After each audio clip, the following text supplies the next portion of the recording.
They called him the Iron Sovereign. To the world, Han Jae-Gwon wasn't a man. He was a machine of absolute discipline and lethal efficiency. He ruled the Seoul underworld from a palace of crystal chandeliers and cold marble, where a single speck of dust was a sin and a single mistake was a death sentence. In his world, power was the only currency, and mercy was a myth. But during the city's most elite gala, the Iron Sovereign's fortress was breached. Not by an assassin, but by someone far more dangerous to his reputation. Seo Rin-Ah, a woman the world had spent 70 years trying to make invisible, stood in the center of the grand ballroom. Her floral blouse was faded, her cardigan was worn, and her simple slip-on shoes looked like a stain against the polished wood floors. Jae-Gwon's inner circle closed in, their broad shoulders tensing, hands reaching into their tailored suits for weapons to remove this eyesore. The room went deathly silent as Jae-Gwon approached. His jaw was a sharp line of stone, his intense eyes fixed on the frail woman who stood shivering in the light of the chandeliers. The guards waited for the signal to drag her away, but the signal never came. Instead, the room witnessed the impossible. The rustle of expensive, charcoal-gray fabric hit the floor. The most powerful man in the country wasn't reaching for a weapon, he was dropping to one knee. His back remained straight, but his head was bowed in a reverence that bordered on terror. "Iamioni," he whispered, his voice cracking through the silence of the ballroom. "It's been 20 years. I never stopped looking. Why would the Iron Sovereign humiliate himself before a poor woman who doesn't even have a penny to her name? What is the life-saving debt that connects the king of crime to this forgotten grandmother?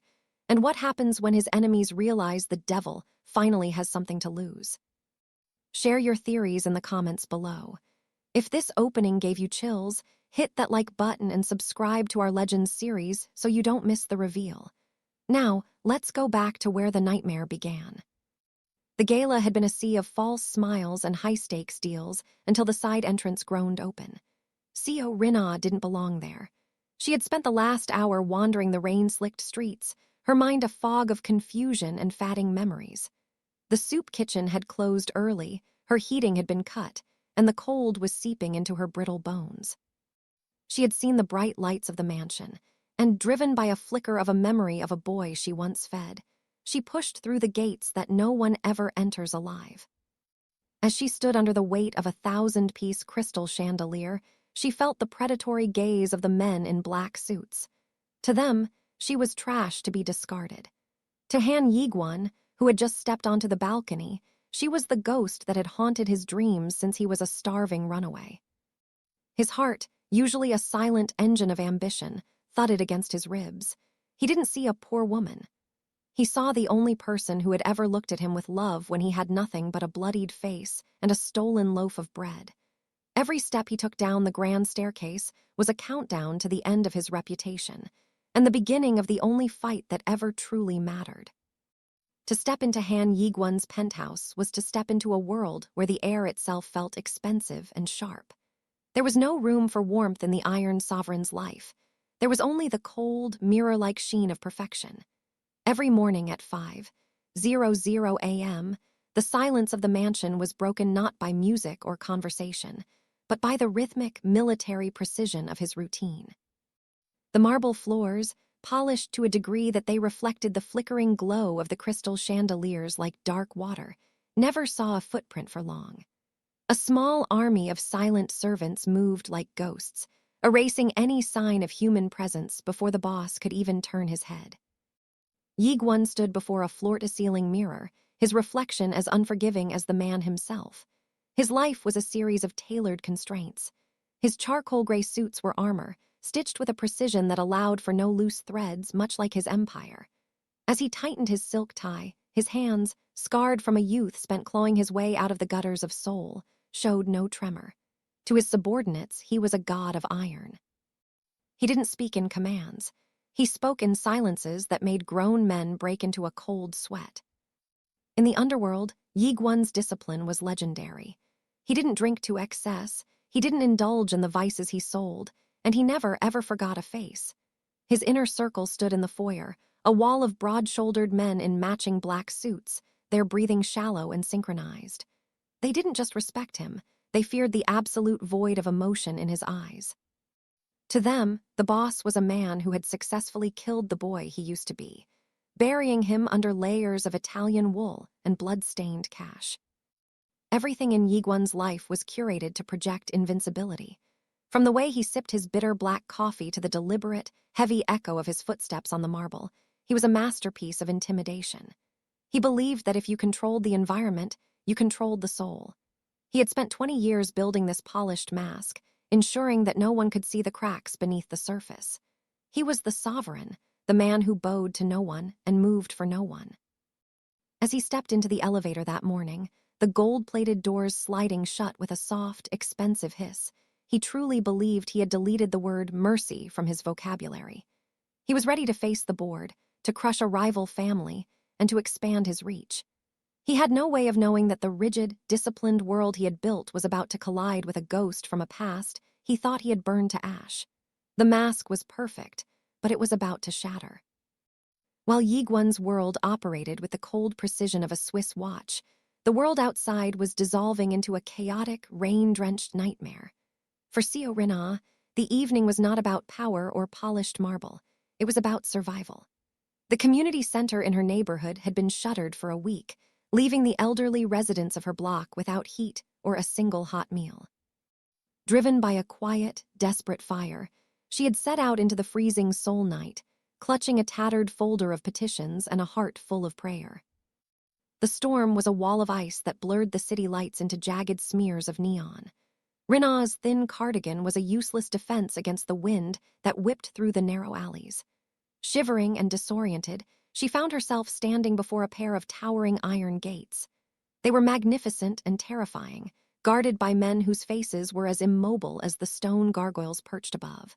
To any other citizen, these gates signaled a boundary between life and death, but to Rin-Ah's clouded, weary eyes, the golden glow emanating from the mansion beyond looked like a sanctuary. She didn't notice the sleek black sedans lining the driveway or the way the security detail bristled as she approached. She only saw the light. Through a series of improbable oversights, perhaps a guard distracted by the storm or a service entrance left unlatched, Rin-Ah drifted past the perimeter. She moved like a leaf caught in a draft, her simple slip-on shoes whispering against the wet pavement until she reached the heavy, gilded doors of the grand ballroom. When the doors groaned open, the warmth hit her first, followed by the blinding shimmer of a 1,000-piece crystal chandelier. The room was a sea of tailored black suits and evening gowns that cost more than her entire life was worth. Conversations died instantly. The air, once filled with the scent of expensive cologne and vintage wine, grew heavy with a predatory silence. Rin-Ah stood in the center of the opulence, a stark, painful contrast of poverty. Her hand went to her throat, clutching the worn floral blouse she had mended a dozen times. She looked up, her eyes wide with a mix of confusion and a quiet, ancient strength. She had come to ask for a donation for her neighbors, but as she looked at the cold, hard faces of the men surrounding her, she realized she had walked into a den of wolves. She was a guest uninvited, a ghost from the streets who had dared to tarnish the Iron Sovereign's temple of perfection. She braced herself for the shouting, for the rough hands that would surely cast her back into the rain, unaware that the man standing on the balcony above was already watching her with a gaze that had begun to fracture. The silence that followed Rin-Ah's entrance was not merely quiet. It was a pressurized vacuum that seemed to suck the oxygen out of the grand ballroom. High on the mezzanine, Han Jae-Gwon looked down, his hand frozen on the mahogany railing. At first, his guards moved with practiced, predatory grace, their shadows lengthening across the marble as they converged on the small, trembling figure in the center of the room. They saw a trespasser, a glitch in the sovereign's perfect machinery. One guard, a man whose neck was thick with tattoos and malice, reached out a gloved hand to seize her shoulder. "Wait." The word wasn't shouted, but it cut through the room like a blade through silk.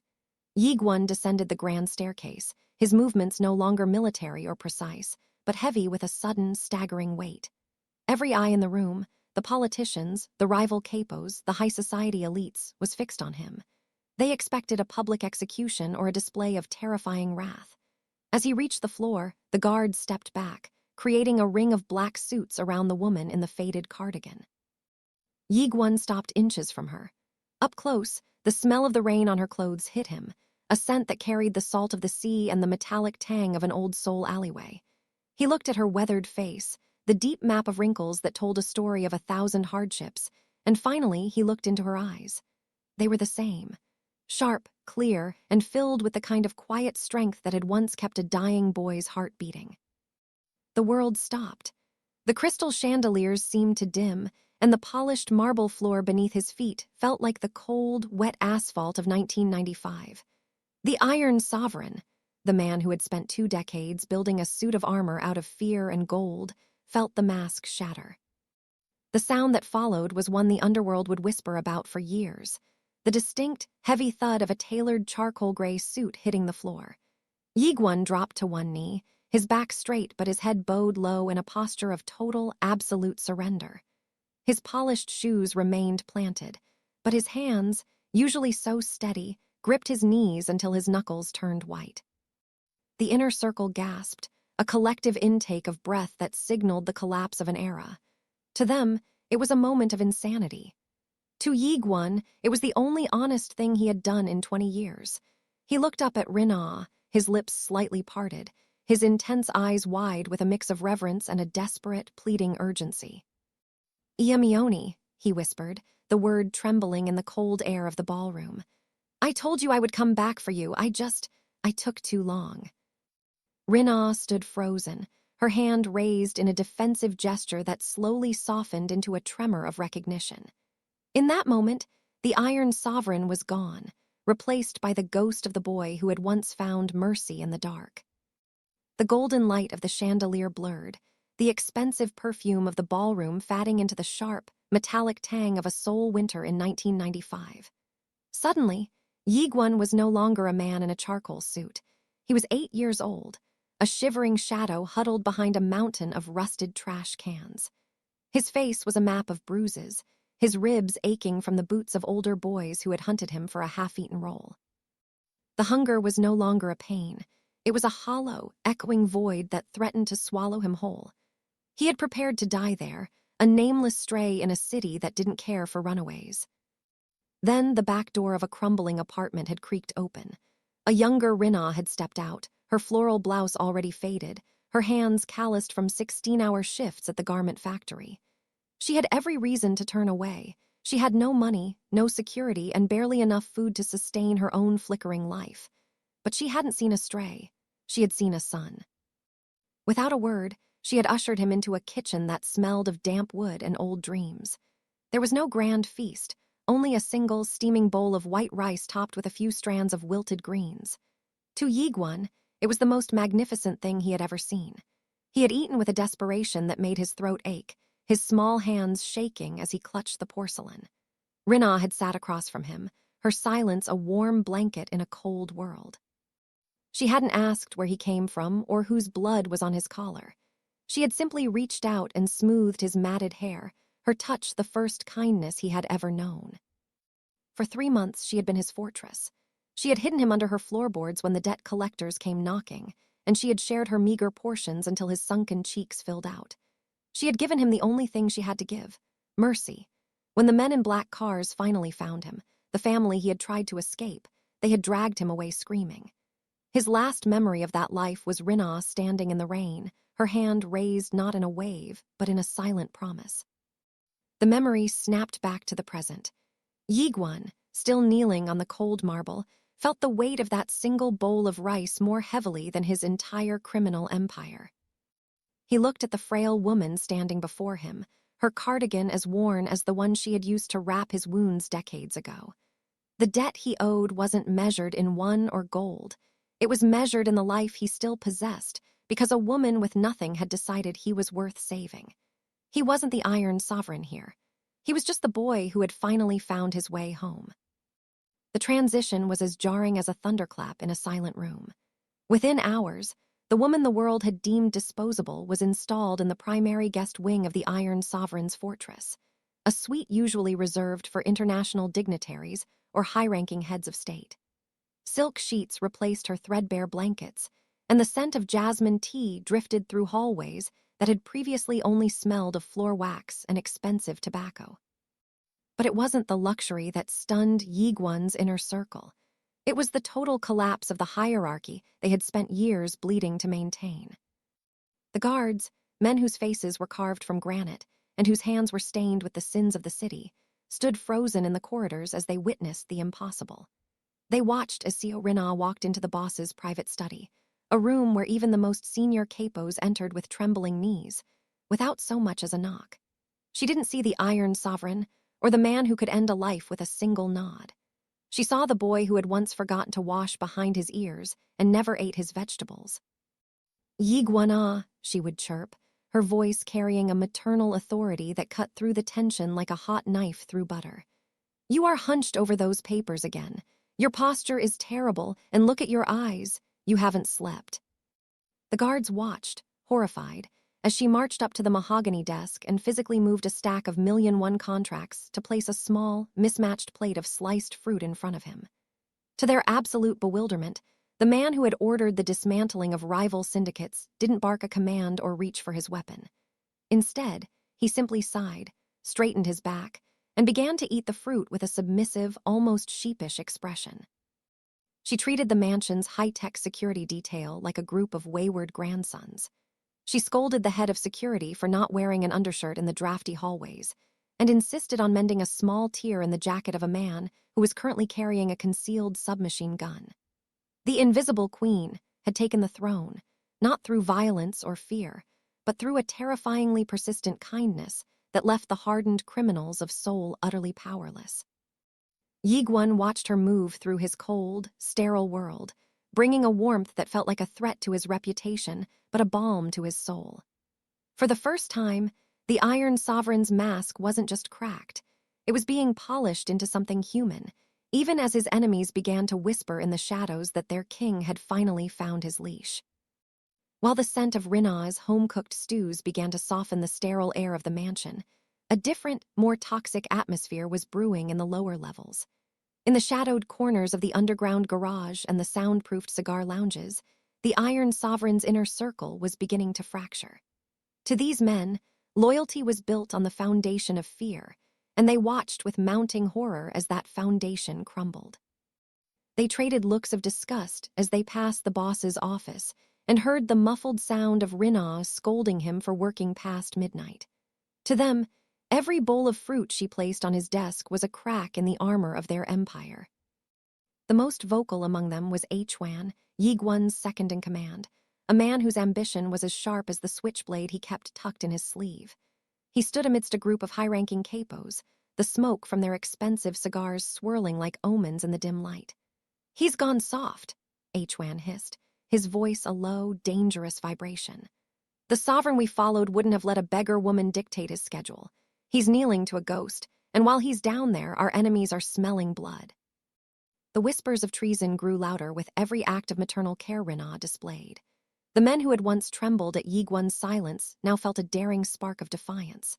They saw his newfound humanity not as a transformation, but as a terminal illness. If the Iron Sovereign could be tamed by a faded cardigan and a kind word, then he was no longer fit to lead the wolves of Seoul.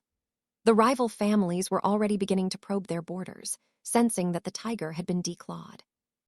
In their minds, the solution was as cold and efficient as the boss used to be. They didn't see a helpless grandmother.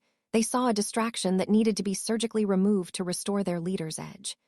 They began to plot in the dark, mapping out the mansion's blind spots and tracking Rin-Ah's limited movements. They whispered of an accident, something clean, something final, that would force Jae-Gwon back into the frozen mask of the killer they required.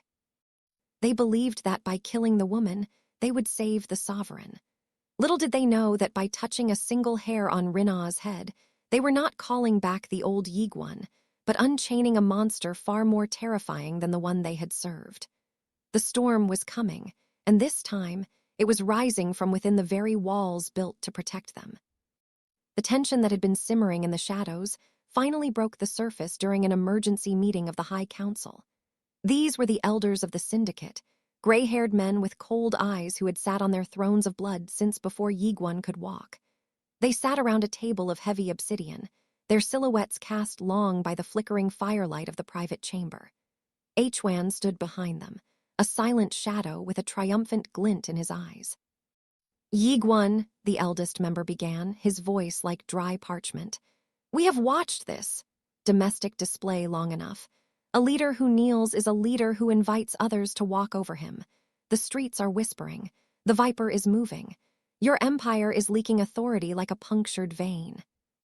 Jae-Gwon sat at the head of the table, his charcoal gray suit jacket buttoned, his expression unreadable. But his hands, resting flat on the obsidian, were tight. The elder leaned forward, the smell of stale incense clinging to him. You have a choice to make, Sovereign. This woman, this Seo Rin-Ah, is a ghost that belongs in the past. She is a liability we cannot afford. You will send her back to the gutters by dawn, or you will step down from the chairmanship. We will not allow the Iron Sovereign to be replaced by a sentimental child. The room grew so quiet that the crackle of the fireplace sounded like gunshots. It was the ultimate ultimatum. To stay meant losing the woman who had given him a soul. To leave meant losing the power he had spent a lifetime building to ensure he would never be a victim again. If he chose Rin-Ah, the council would strip him of his titles, and without his protection, she would be hunted down within the hour. Jae-Gwon stood slowly, the chair scraping against the stone floor with a jarring shriek. He didn't look at the elders, he looked at Jae-Gwon, whose hand was resting near the hilt of his blade. The power in the room shifted, the air growing heavy and electric.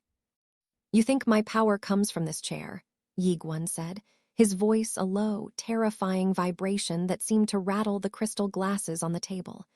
You think I am the sovereign because you allowed it, but I became the sovereign because I survived when I had nothing.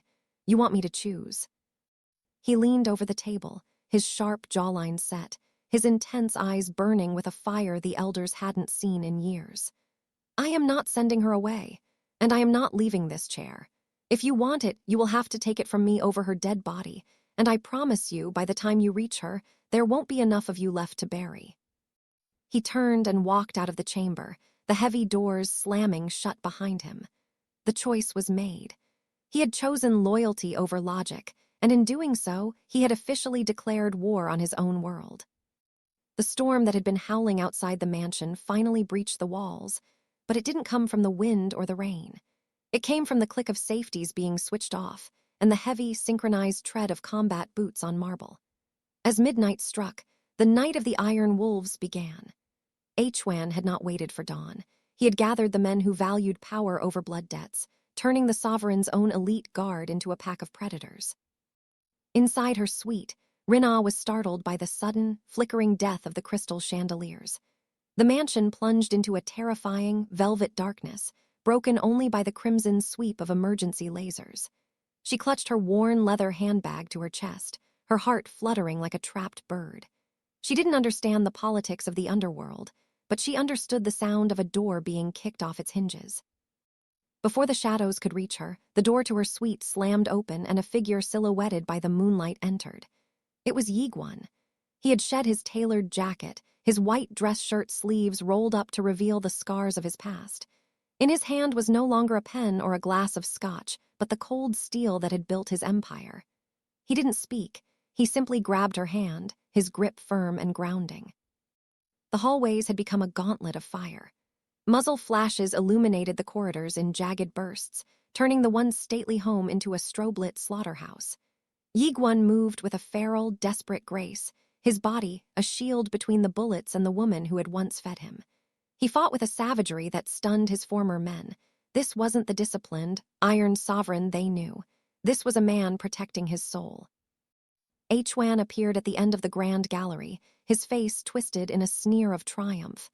You're dying for a ghost, Jae-Gwon, he roared over the thunder of gunfire. I'm living for the first time, Jae-Gwon countered, his voice steady even as a bullet grazed his shoulder. He pushed Rin-Ah toward the reinforced service elevator, his blood staining his white shirt, a vivid contrast against the dark marble. Every step was a struggle against the men he had trained, the wolves he had raised. They came at him from the shadows, but Jae-Gwon was no longer fighting for a chairmanship or a territory. He was fighting for the 1995 boy who finally had a chance to pay his debt. As the elevator doors hissed shut, sealing Rin-Ah into the safety of the reinforced basement, Jae-Gwon turned back to the dark hallway, a lone king standing against an army of his own making, ready to bleed every drop of his royal blood to ensure her son rose tomorrow. The silence that followed the slaughter was heavier than the gunfire had ever been. When the first gray light of dawn filtered through the shattered skylights, it illuminated a mansion transformed into a tomb of glass and spent brass. The coup had failed. Jae-Gwon and his conspirators were gone, their names already being erased from the ledgers of the living. Han Jae-Gwon stood in the center of the grand ballroom, his white shirt crimson and tattered, his breath hitching in the cold morning air. He did not call for the cleaning crews. He did not summon the ghosts who usually maintained his perfection. Instead, the Iron Sovereign did something that finally broke the last remnants of the old syndicate's spirit. He took a bucket of water and a cloth, and he knelt. With slow, deliberate movements, he began to scrub the blood from the marble floors himself. It was a penance, a physical cleansing of the house that had almost claimed the only person who mattered. His men, the survivors who had remained loyal or were too terrified to move, watched from the shadows in a silence that bordered on religious awe. They realized then that the hierarchy had not just shifted. It had been demolished and rebuilt on a foundation they couldn't understand. Hours later, the mansion was quiet, the air smelling of soap and fresh rain. Jae-Gwon sat in the grand dining room, his wounds bandaged under a fresh, unbuttoned shirt. Across from him sat Seo Rin-Ah.